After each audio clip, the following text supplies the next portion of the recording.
Hi folks, welcome back to Physics with Captain Rod. The purpose of this video is to demonstrate how to write momentum conservation equations in two dimensions. So before we actually get to the equations, I kind of want to describe the problem we're looking at, and I want to focus on why we can write these equations. So I've got a series of pictures here. All right, I've got this one on the left, this one in the middle, this one on the right. So first of all, we're going to focus on the one on the left, this animal right here. When you're analyzing impacts, the first thing you do is you draw a snapshot in time right before the impact. So that's what I've done. At this point in time, this green mass here, that I'm calling mass B, is moving along this path. And then mass A is moving along this path. You draw a picture of the system and draw momentum vectors. And the reason is because momentum is the most relevant concept, or the best concept to start with when you're analyzing impacts.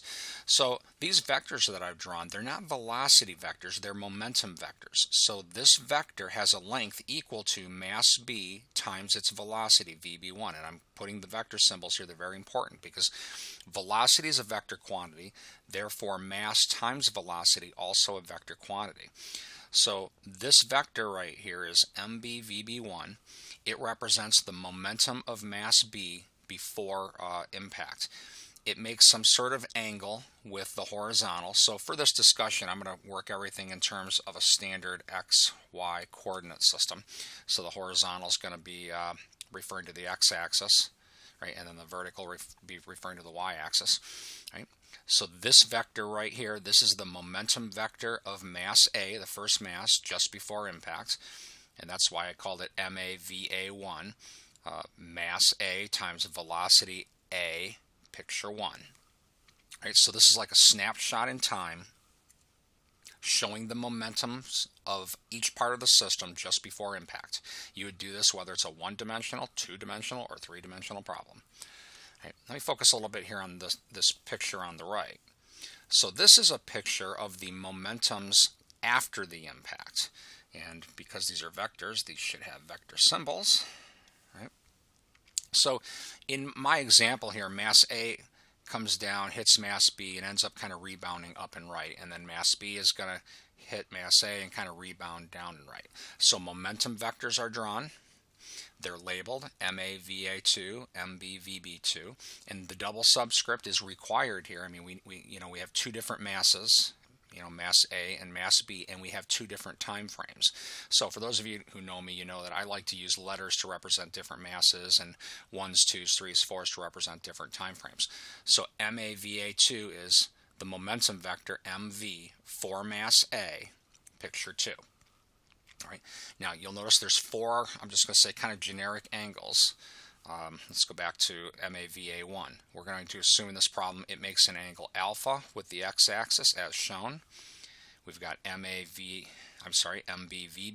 makes an angle theta with the x-axis. We've got MAVA2 makes an angle beta with the x-axis. We've got MBVB2 makes an angle phi here with the x-axis. Now, numerically what those angles are, not important for this discussion. Now, we got to focus on this middle picture. This is a very, very important picture. It turns out equation-wise, it's not going to show up here, but that picture is absolutely crucial for the Y part. Why can we equate momentums? So, as just a quick reminder, momentum works like this. You've got the initial momentum of a system. Let me just call that mv sub o. The quantity that changes your momentum is impulse, which is force times time. So plus F delta t would equal your final momentum, mv final.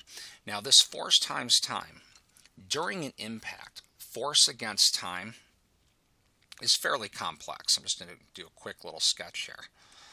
And I'll be making another video that talks about impact a little bit more. But when you plot force against time over the little hundredth of a second or so that this impact is occurring, these curves tend to look kind of like this. The impulse is this area here, right? When you're taking force times time, the impulse is whatever this area is. Now there's a couple ways to express that. In the language of calculus, that would be integral f dt. Or another way to express it, and we do this a lot in physics, is we can define what's called an average velocity, some sort of velocity, an average force, some sort of force that isn't maybe as high as the maximum, but more than zero. And the average force is the force such that this rectangle out to a time t has the same area as under the curve here. Now, obviously, it probably can't, my picture's not perfect here. This force probably should have been drawn down a little bit more. In fact, let me go back and change my picture. Maybe it's about here. Better looking picture. So the average force is the force such that this red area, the rectangle, is the same as the black area under the curve here. Anyway, the impulse is force times time. Whether you write that in integral form or maybe average force times time doesn't really matter for this discussion. What does matter is this, right? Impulse is the quantity that changes your momentum. This thing right here, right? And that's a force vector. Oh, I'm sorry, no, that was an average force, but it is a vector, right? Your impulse is this quantity, and your impulse depends on this, force on the system. Getting back to this example here, whether you have a force or an impulse on the system depends on how you define your system. If we defined our system as only mass A here, this impulse vector represents an external impulse on the system, changing the momentum of mass A. If we define our system as this, mass B only, this impulse vector represents a change in momentum for the second mass as well, for mass B. So if we define our system as mass A or as mass B, the momentum of the system changes. And you can see it pretty easily in the picture. This is the momentum vector of mass A before impact. Here's the momentum vector of mass A after the impact. Obviously it changed. It changed certainly in direction and probably in magnitude as well. This is the momentum vector for mass B before impact. This is the momentum vector for mass B after impact. It obviously changed because of that impulse. The very key concept here is if we define our system as the pair of the two, these impulses would add to zero. There'd be no net force on the system, which means the momentum in this picture has to equal the momentum in this picture. Right? Now I'm going to make another video about looking at these things individually, but for this video I'm going to keep it down to just defining our system like this, both masses together. So let me get rid of this. We don't need this anymore.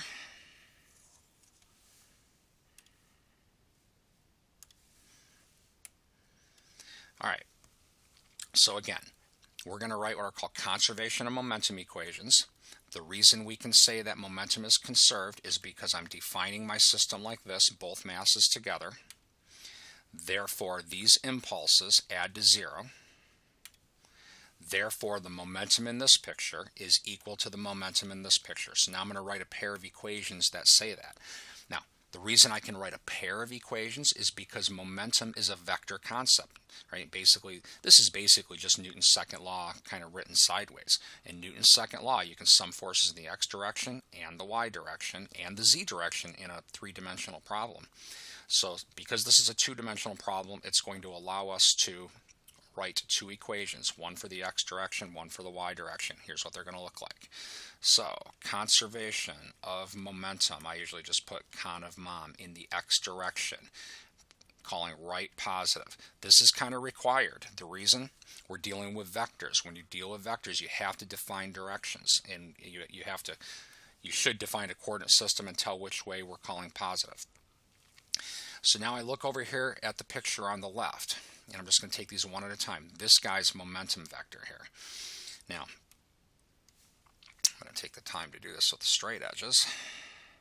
This vector can be broken into components. I'm going to draw the components in red here. All right, we've got the x component and the y component.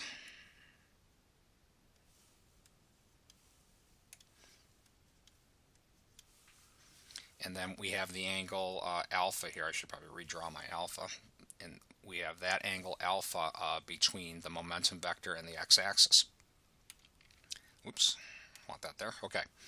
So when we write our conservation of momentum x direction, the magnitude of this vector is MAVA1.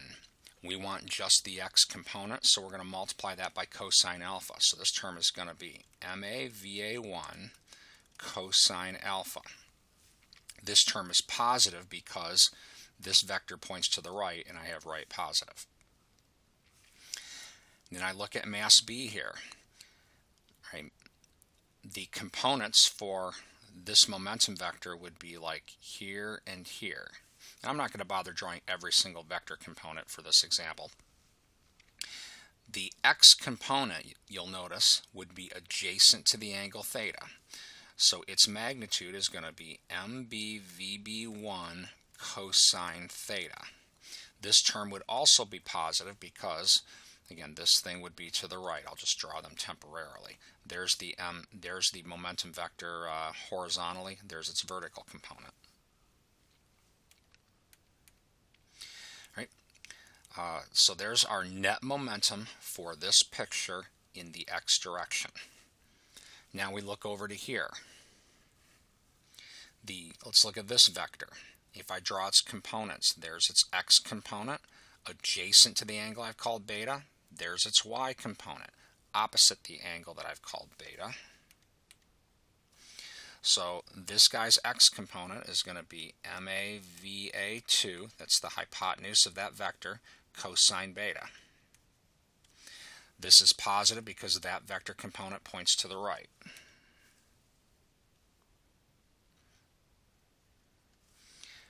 I'm going to talk about what's going to go here in just a minute. All right, when we look over here now, this momentum vector, if I quickly sketched out its components, its x component is right, its y component is down. Its x component is adjacent to the angle phi. So that's going to be MBVB2 cosine phi. This also positive because it pointed right. Remember the picture I drew, right and down, and that's the x component. Now, this represents the net momentum x direction in the picture on the left.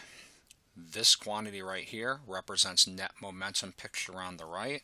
The million-dollar question is what mathematical operation goes between them. We can put an equal sign, and it's very important to realize the equal sign is coming because of this picture, this stuff right here. Because in order to change your momentum, you need a net force, or we would say a net impulse, which is force times time. But these impulses add to zero. They're opposite direction, equal magnitude by Newton's third law.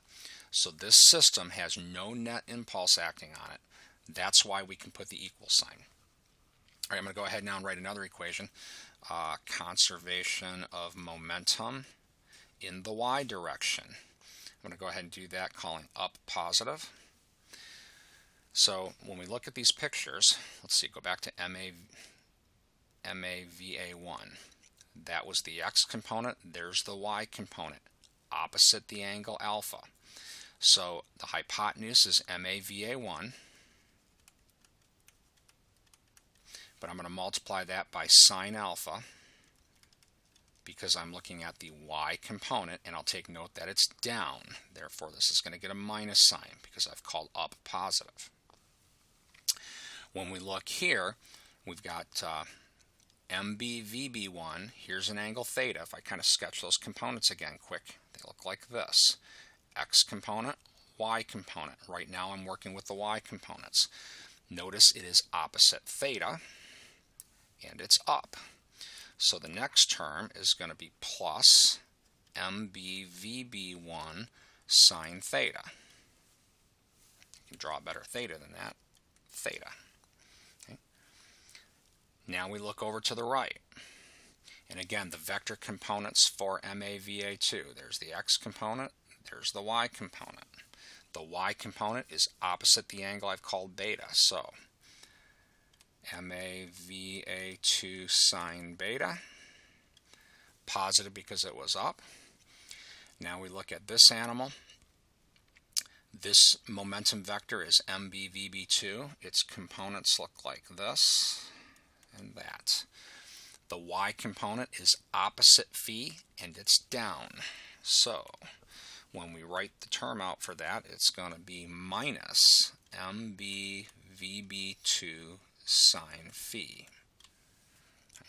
Now, again, we can put equality between these because of this picture. Net force equals 0 or net impulse equals 0. Both are true. The only difference between force and impulse is the time factor. Take any force, multiply by time, and you now have an impulse. So this is how you write conservation of momentum equations.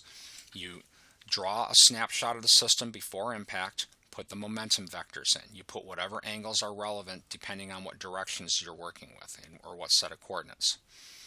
You draw the system when it's in contact.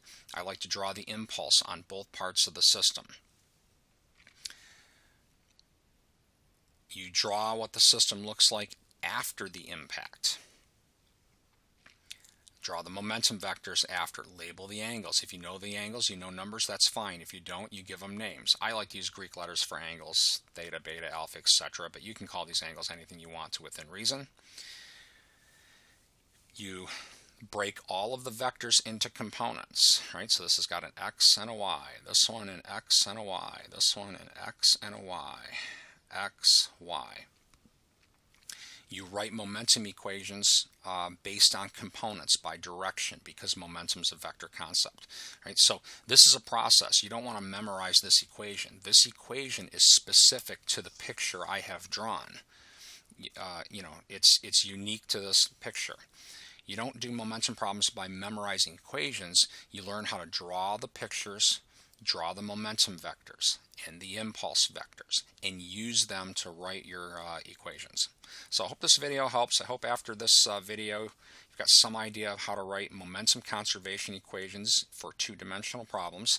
I'll go ahead and make some examples, but I'm going to save that for another video. Have a great day.